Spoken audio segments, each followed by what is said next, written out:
מאוחדים, עם ישראל חי, בעליות בירידות גם בשעות הכי קשות. Shalom Ouvracha, Parashat Chaye Sarah ce soir, c'est l'occasion pour nous d'insister sur le sujet qui nous touche dans cette génération, le sujet du Shidur. D'abord, permettez-moi de remercier toute l'assistance qui sont venus nombreux ce soir pour écouter ce shiur. Et j'en profite aussi, faites partager autour de vous, abonnez-vous et essayez de marquer un petit commentaire, un petit like. Voilà, ça pourrait faire profiter tant de personnes qui en ont si besoin. Alors, Rabotai, le shidur. Déjà, on commence par le mot shidur. Shidur veut dire le choix du partenaire. Ça s'écrit Shin, Dalet, Yud au départ, qui sont les lettres du nom d'Hachem qui montrent la force, que celui qui cherche le shidur, c'est uniquement autour d'Hachem qui la trouvera. Et ensuite, il va rester les lettres Vav et Kaf, qui forment à elles-mêmes le chiffre 26. C'est encore une fois le nom d'Hachem qui représente les Rachamim. Celui qui cherche son shidur, c'est uniquement, il n'y a qu'une seule adresse, c'est uniquement Hachem. C'est uniquement si on a notre Emouna qui est tournée vers Hachem que le shidur pourra nous arriver. Et Rabotai, on est dans cette génération où malheureusement il y a tant de souffrance au niveau justement du choix du partenaire. Combien il y en a qui souffrent? Combien il y en a qui ne trouvent pas leur shidur, comme on est en train de dire? Combien il y en a qui ont fait tant et tant d'efforts et qui n'ont toujours pas trouvé? Et à la limite, je retournerai même la question de dire que ceux qui ont trouvé, est-ce que vous sentez qu'ils sont heureux, épanouis comme il se doit, ou bien même eux, alors ils ont certaines difficultés? Donc Rabotai, on va essayer de tourner les choses de la bonne façon pour que éventuellement qu'on puisse apprendre quelle est notre place au niveau du shidur. Comme on a dit Rabotai, la première chose à faire, c'est se tourner vers Hachem. Depuis que Akadosh Baruch Hu a créé le monde, alors il nous a accordé les rênes, à nous de gérer ce monde selon bien sûr les lois de la Torah. Mais il n'y a qu'une seule chose qui appartient encore à Hachem jusqu'à aujourd'hui, mais avec Zivugim. C'est lui qui décide bat ploni les ploni, un tel pour un tel. Dans le ciel, c'est lui qui choisit qui c'est qui devra se marier avec qui. Mais encore une fois, du fait que l'homme, il a envie de gérer son monde, il a envie de gérer sa vie, alors il s'imagine que c'est à lui de choisir. Mais par contre, le choix du shidur, il faut réaliser, ça appartient à Hachem. On va expliquer plus profondément, et vous allez comprendre combien on doit apprendre à se tourner vers Hachem. On raconte une fois qu'il y avait un chassid qui est venu chez son Rav, le Admor, et il lui a dit « Akadosh Baruch Hu, il m'a oublié, ça fait combien de temps que j'attends mon shidur et je ne l'ai toujours pas trouvé. » Il se retourne vers lui, il lui dit « Mon fils, est-ce que le Malach Hamavet, l'ange de la mort, est-ce qu'il oublie qui que ce soit lorsque arrive la mission qui lui est due de retirer la neshama de la personne, il ne loupe jamais son rendez-vous. À plus forte raison, Akadosh Baruch Hu, qui lui, combien est-ce qu'il a envie de faire du bien à son fils qui a besoin du shidur, qu'il ne l'oubliera jamais. Donc, enlève ça de ta tête déjà, Akadosh Baruch Hu n'oublie personne. Ça n'existe pas un mazal qui est complètement bloqué au point de se dire « Hachem m'a oublié ». On continue. Akadosh Baruch Hu, il a prévu le shidur pour chacun. Par contre, nous, le problème qu'on a, c'est qu'on a envie quelque part de dicter à Hachem, mais c'est ce shidur qu'on a envie.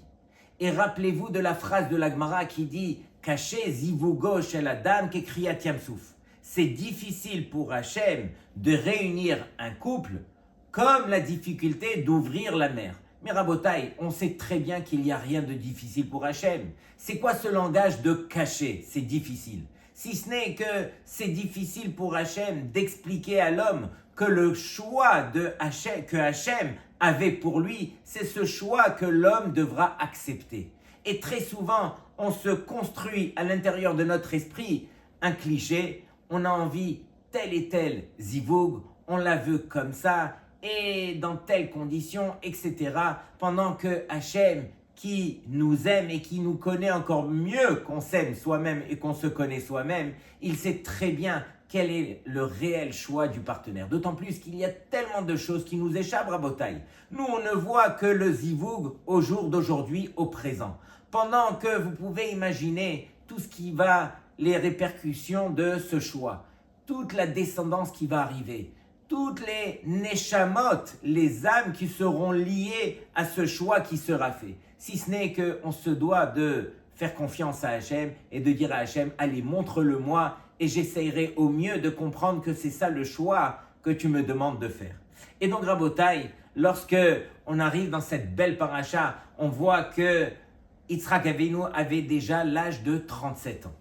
Et donc, Avraham Avinu, qu'est-ce qu'il fait? Il envoie son Shaliach Ne'eman, il envoie son serviteur fidèle, Eliezer. On n'a pas idée de la dimension de Eliezer. Et il l'envoie pour choisir une femme pour son fils. Rabotai, la question que je veux partager avec vous, Avraham Avinu, qui était tellement connu grâce à sa renommée, il aurait dû aller lui-même. Et lorsqu'il serait arrivé, alors on l'aurait reçu en grande pompe. On lui aurait accordé la fille qu'il aurait voulu pour son fils. Et vous connaissez la Gemara qui dit « Mitzvah yoter bo mi bishlucho ». C'est une plus grande mitzvah d'aller faire soi-même l'action plutôt que de la faire par l'entremise d'un shaliach. Pourquoi est-ce qu'Avraham Avinu, il a choisi d'envoyer Eliezer pour une mission aussi grande? Marier ton fils Yitzhak, tu aurais dû aller toi, Avraham. Pourquoi est-ce que tu le fais au travers d'un shaliach? Écoutez bien la réponse que je partage avec vous, Rabotai. Je vais même partager deux réponses avec vous. La première, il faut savoir que lorsque Abraham s'est adressé à Eliezer, alors il savait très bien que Eliezer, il avait une négia. Négia, c'est un intérêt personnel. Eliezer avait une fille et il visait que sa fille se marie avec le fils de son maître. Et c'était tout à fait justifié. Simplement, on connaissait le klal que En Arour Middavek Bebarour. Sous-entendu que Eliezer, alors lui était considéré comme quelqu'un qui était maudit. Il ne pourrait jamais s'associer à quelqu'un de béni comme Abraham et sa famille. Et donc ici, encore une fois, c'est la raison pour laquelle Abraham a fait jurer Eliezer. Tu prends une fille de telle et telle famille et non pas une autre. Et donc, encore une fois, Avraham Avinu, pourquoi est-ce qu'il a joué ce jeu? Il aurait dû aller lui-même. Deux réponses, Rabotai. La première, Avraham Avinu, il nous rappelle à l'ordre. Il nous fait comprendre que finalement, le Shidur, c'est uniquement si on a confiance envers Hachem. C'est vrai que j'aurais pu aller moi-même. C'est vrai que j'aurais pu aller choisir la fille pour mon fils. Mais j'ai voulu montrer que la Hishtadlut, d'avoir envoyé Eliezer, devrait suffire justement pour permettre à Kadosh Baruch Hu de gérer ce Shidur comme il se doit.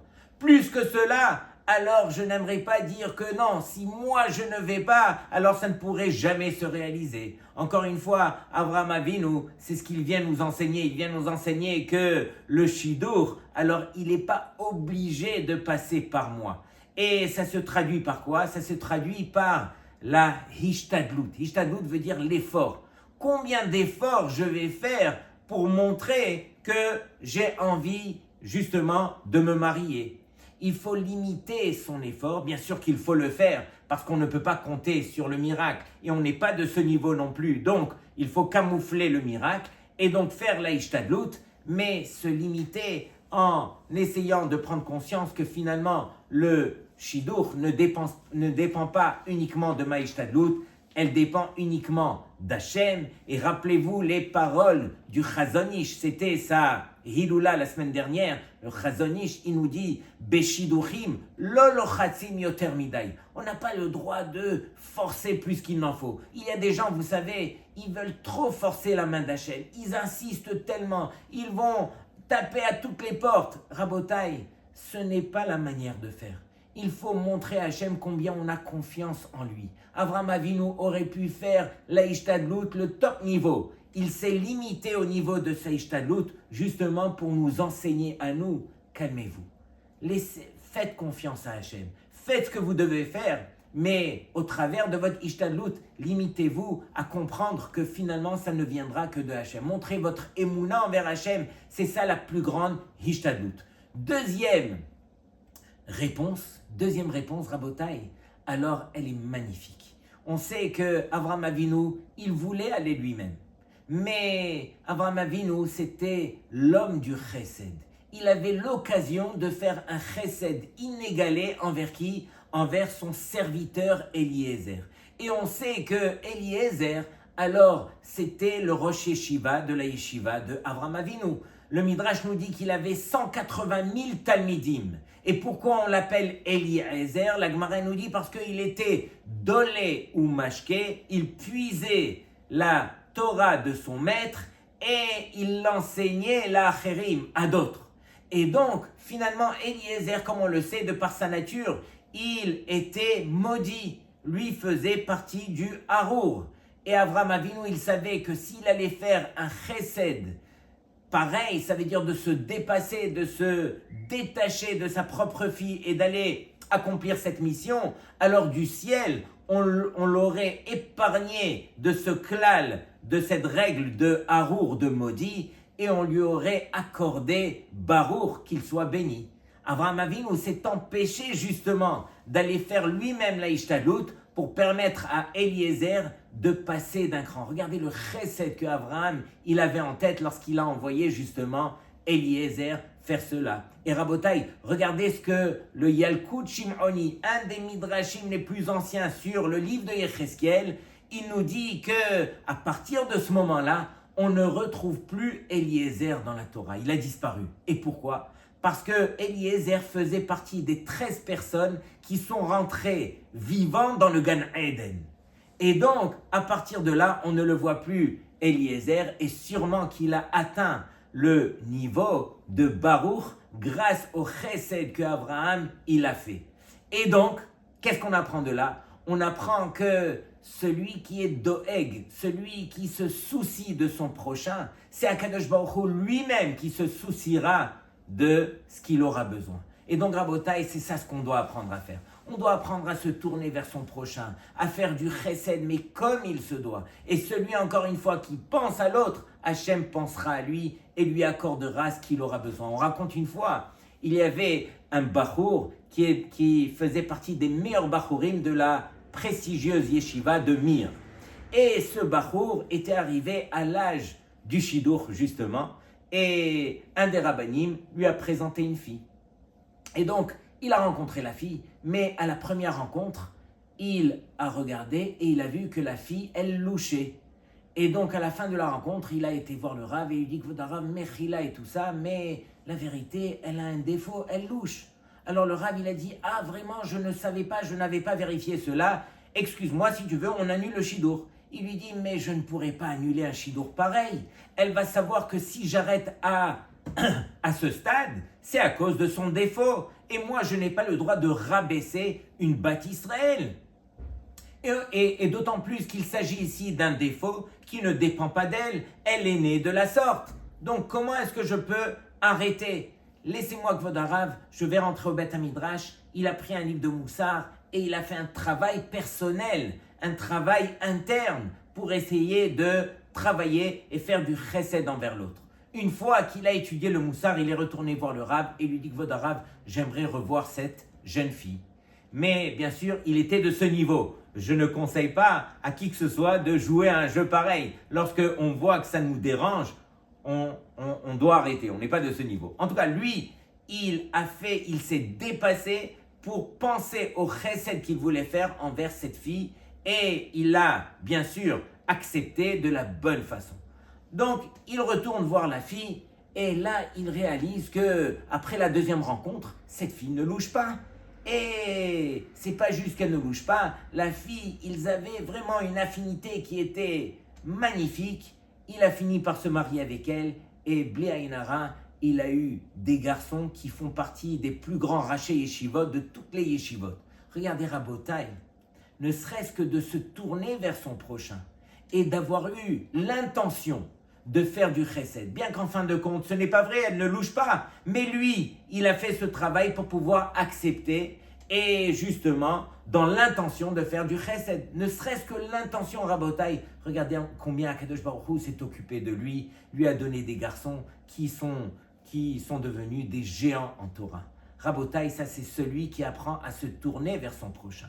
Et donc, ici, on se doit de réaliser, on est dans cette génération malheureusement où oui, le Chida nous dévoile que le Zivug, c'est une des choses les plus compliquées. Et pourquoi ? Pourquoi il y a autant de gens qui souffrent dans notre génération au niveau du choix du partenaire ?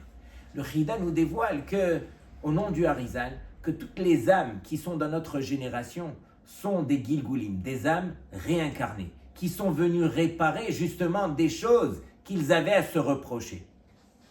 Et imaginez, lorsqu'ils descendent sur terre, alors ils ont combien et combien d'écorces sur eux qu'ils doivent se faire pardonner, qu'ils doivent réparer. Et donc, eux-mêmes, ils ont ces écorces et ils vont rencontrer une autre âme qui elle-même aussi a des écorces. Comment faire pour justement faire le tikkun, pour que justement que le courant il puisse passer de la bonne façon, puisque finalement, ils ont des choses à réparer. Et sur cela, alors, le Chida nous dévoile que tout celui qui ferait un chesed, mais à une grande dimension, alors automatiquement, ça va lui enlever toutes ses écorces et ça lui permettra de rencontrer son zivug. Mais encore une fois, il y a chesed et chesed. Là, je parle d'un chesed qui dépasse les limites de ce que l'homme a l'habitude de faire. Je vous donne 2 exemples. Le premier, c'est dans notre paracha. Comment se fait-il alors que Eliezer, d'une part, il ait choisi Rivka en tant que femme pour le fils de son maître, Yitzhak, juste par rapport à la mida de Chesed. Peut-être que Rivka, elle était grande au niveau Chesed, mais en dehors de cette mida, elle avait combien et combien de midot, d'autres midot, à se reprocher. Pourquoi est-ce que tu vas mettre tous les œufs dans le même panier ? Comment se fait-il que Eliezer, alors il a été kovéa, il a fixé le shidur uniquement par rapport au chesed.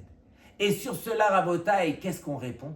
On répond, mais détrompez-vous, regardez quel chesed Rivka elle a fait. Elle a fait un chesed surdimensionné, démesuré. Qu'est-ce qu'elle a fait ? Elle a été avec une sagesse tellement fine. Au départ, elle a voulu justement donner à boire à Eliezer parce qu'elle savait combien Eliezer, alors, il avait soif. Et donc, elle vient avec sa cruche et Eliezer, il remarque que Rivka, il y a eu un miracle, que l'eau, elle était montée en haut du puits toute seule.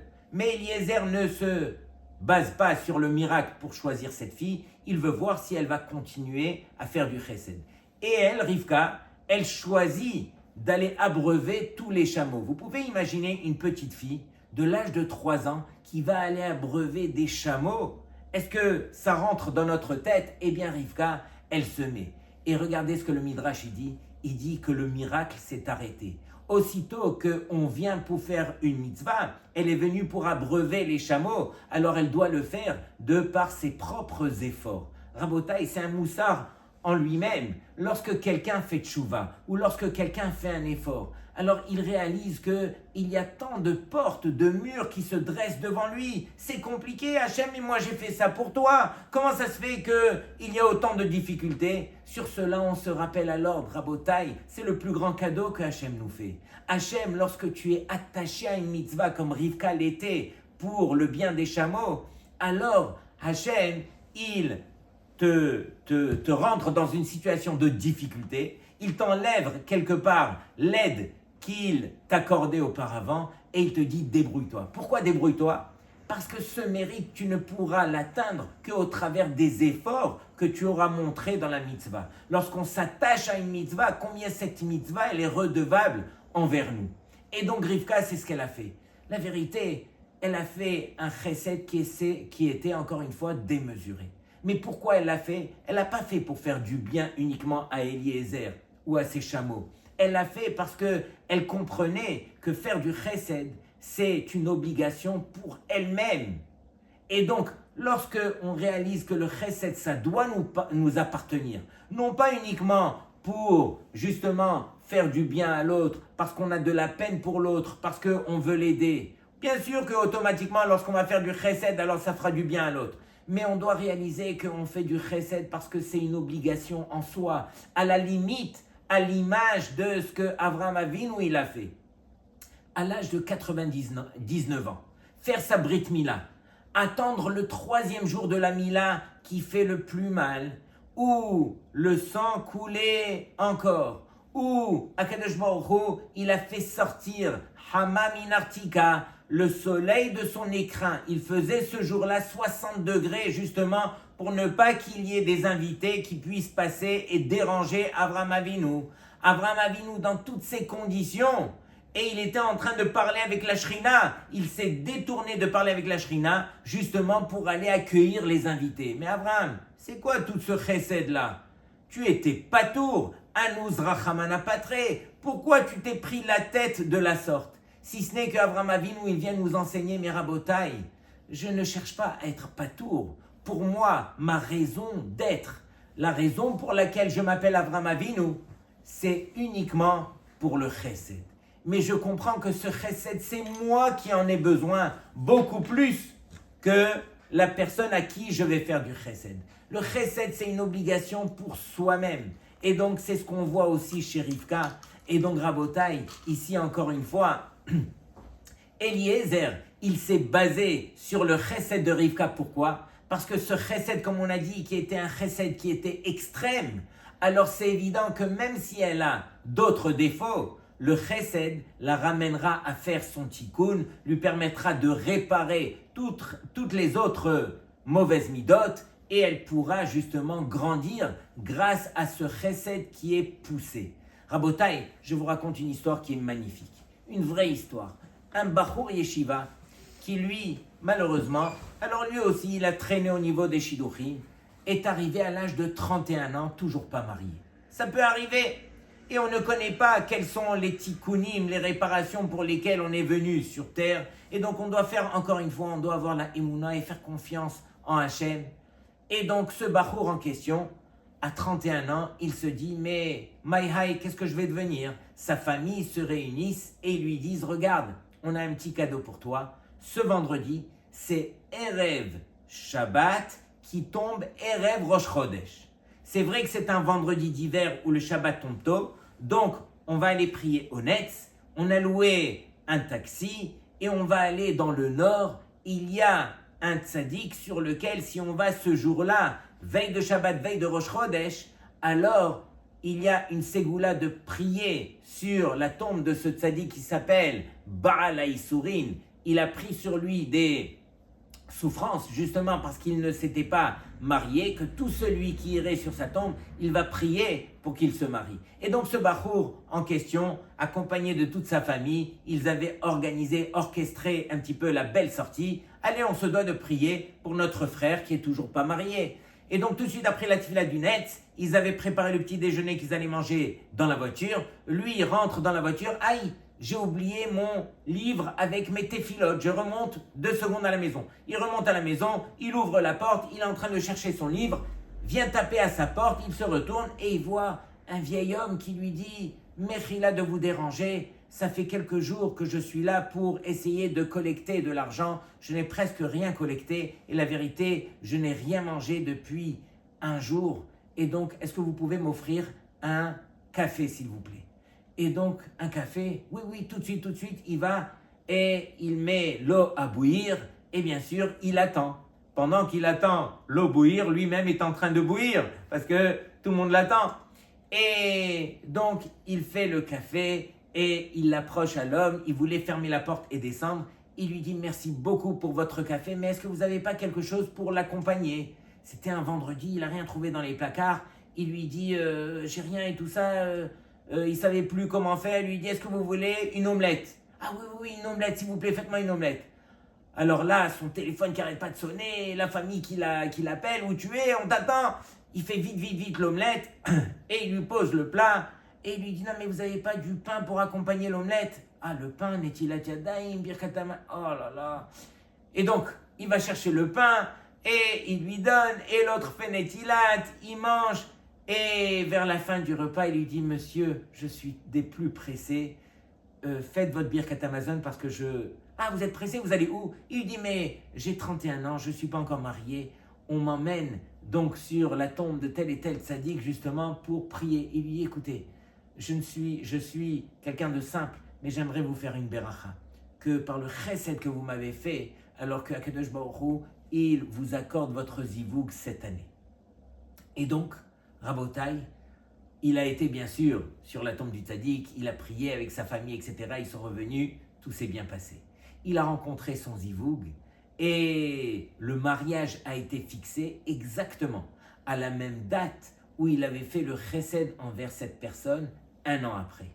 Et lui-même a témoigné qu'une fois qu'il avait dépassé ce chesed, il s'était mais vraiment surpassé pour faire un chesed pareil. Je veux dire, tout le monde l'attendait, il était dans un stress, c'était un vendredi des plus serrés. Et avec cela, il s'est efforcé de faire cela. Il a ressenti que du ciel, on lui avait accordé une aide spéciale. Et donc, Rabotai, c'est ça. C'est un chesed où on doit apprendre à se dépasser. C'est ça ce que Akadosh Baruch Hu, il attend. Quelqu'un qui attend son zivoug, eh bien qu'il travaille cela, vous allez voir combien le zivoug arrivera au plus vite. Et donc, Rabotai, on continue. Une fois, il y a un bachour qui est venu chez Rav Chaim Kanievski Zatzal. Et le bachour, il lui dit, Kvodarav, animishtagea bashiduchim, je deviens fou par rapport au shiduchim. Je n'arrive pas à trouver combien de filles j'ai rencontrées, combien de chatraniot j'ai rencontrées. C'est pas évident.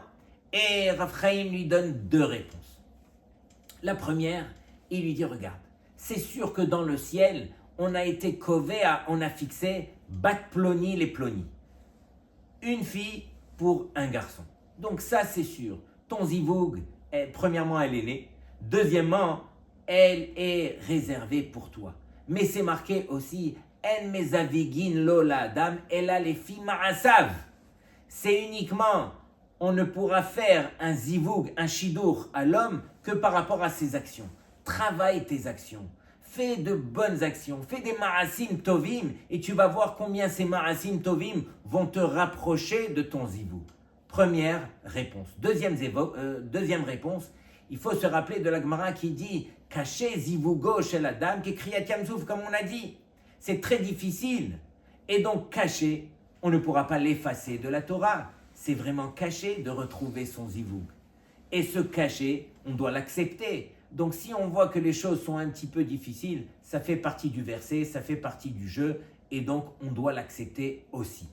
Et donc Rabotai, tout ça pour dire que si la personne, elle est amiti, elle est vraie envers elle-même, elle est en train de souffrir, elle ne trouve pas son zivoug, c'est compliqué, eh bien elle doit se remettre à l'ordre. D'une part, elle pense qu'elle souffre, mais Akadosh Baruch Hu, combien est-ce qu'il souffre encore 100 fois plus qu'elle de la retrouver dans cet état. Et donc, celui qui est amiti, comme on était en train de dire, alors il doit se retourner vers Hachem et il doit dire à Akadosh Baruch Hu, s'il te plaît Hachem, délivre-moi. Je sais combien cette situation dans laquelle je me trouve aujourd'hui, elle te fait souffrir. S'il te plaît Hachem, dévoile-moi les ma'asim que je devrais faire, que je devrais arranger ou bien développer pour me rapprocher de mon zivouk. C'est uniquement de la sorte qu'on doit apprendre à se tourner vers Hachem Rabotai. Et donc, Eliezer, imaginez, le jour où justement il a rencontré Rivka, donc la jeune fille, lui, il voulait juste accomplir la mission de son maître, aller chercher la fille. Et donc ce jour-là, il a eu Kfitzat Aderech. Le chemin s'est rapproché. Et donc, quand il a vu qu'il avait une aide du ciel spéciale ce jour-là, directement, il en a profité. Qu'est-ce qu'il a dit? Hakren alefanai hayom. S'il te plaît, Hachem, présente-moi la fille, justement, pour mon maître, pour le fils de mon maître. Et pourquoi il a demandé ça aujourd'hui? Parce qu'un homme doit réaliser que quand il ressent qu'il y a une aide du ciel spéciale aujourd'hui, alors il doit s'acharner pour justement demander à Hachem autre chose. Il faut profiter. Lorsqu'on a Siyata Dishmaya, on profite pour que Akadosh Baruch Hu, il continue à nous accorder. Et donc, c'est ce qu'il a demandé. Mais regardez ce qu'Avraham Avinu, il lui a dit. Il lui a dit, regarde, toi tu vas aller, tu vas faire ta ishtadlut, tu vas faire tous les efforts nécessaires, comme je te le demande dans les moindres détails. Mais imlo, mais si tu ne trouves pas la fille, venikita mi shevuati, tu seras nettoyé de ma shevua, du serment que tu as eu envers moi. Puisque Avraham Avinu, il avait fait jurer Eliezer, comme on le sait. Mais pourquoi est-ce que Avraham Avinu, il lui a dit justement, venikita, et tu seras nettoyé, tu seras propre, tu ne me devras plus rien. Pourquoi est-ce qu'Avraham Avinu n'a pas insisté plus? Pourquoi est-ce qu'il va se délier de cette chevoie aussi facilement? Rabotai, écoutez ce que Rav Chaim de Brisk nous dévoile. Écoutez bien. Adam tsarich leishtadel, un homme doit fournir les efforts justement pour essayer de se marier. Il doit contacter les chatraniot, il doit prendre les renseignements, il doit essayer de prier surtout. Aval, lo beofen yetera, mais non pas de manière excessive, de manière exagérée. On va pousser toutes les portes, on va enfreindre tout ce qu'il faut. Moi, il faut que j'ai mon zivouk. Ça n'existe pas. Pourquoi? Qui chez Adam mitraten, parce que lorsque un homme se marie, zemashpia lora kalav, ça va influencer non pas uniquement sa propre personne, c'est-à-dire que le choix qu'il aura eu du partenaire qu'il aura choisi, alors ne va pas influencer uniquement sa personne, et la gam al hatzetzaim shelo, même sur toute sa descendance, sur tous les enfants qu'il aura, les petits-enfants, les arrière-petits-enfants. Donc on n'a pas idée du choix, de la responsabilité du choix qu'il va faire lorsqu'il va choisir. Donc il ne faut pas trop forcer. Et pourquoi? Regardez bien. Ha'achlata sheteluya badorot, parce qu'une décision qui dépend des générations à venir, ze hakadosh baruch hu tzarich linael. C'est uniquement Hachem qui doit gérer ce genre de décision. Rabotai, des décisions aussi grandes que celle du zivoug. Alors, Behemet, il n'y a que Hachem qui peut nous aiguiller et nous permettre de choisir le bon choix. On doit se laisser emporter, on doit se laisser guider par Hachem. Nous, on fait notre ishtadlut, on prie, on demande, on se renseigne. Mais plus que cela, Rabotai, ce n'est pas de chez nous. Nous, les Béné Israël, on a confiance, on a notre émouna. C'est ça notre arme la plus grande. Toute cette paracha pour nous enseigner les limites de notre ishtadlut et le nouveau départ de notre émouna qu'on doit avoir envers Hachem. Rabotai, je souhaite à tous les ravakim, à tous les célibataires qu'ils trouvent le plus rapidement, le plus facilement possible leur zivoug, mais à condition, bien sûr, de faire confiance à Hachem et de se laisser guider par Hachem et de prendre cette épreuve de la bonne façon, c'est-à-dire d'utiliser cette épreuve pour prier à Hachem et se rapprocher d'Hachem. Batzlacha lekulam, Shabbat Shalom lekulchem. הקדוש ברוך הוא שומר עלינו, אז מי יכול עלינו?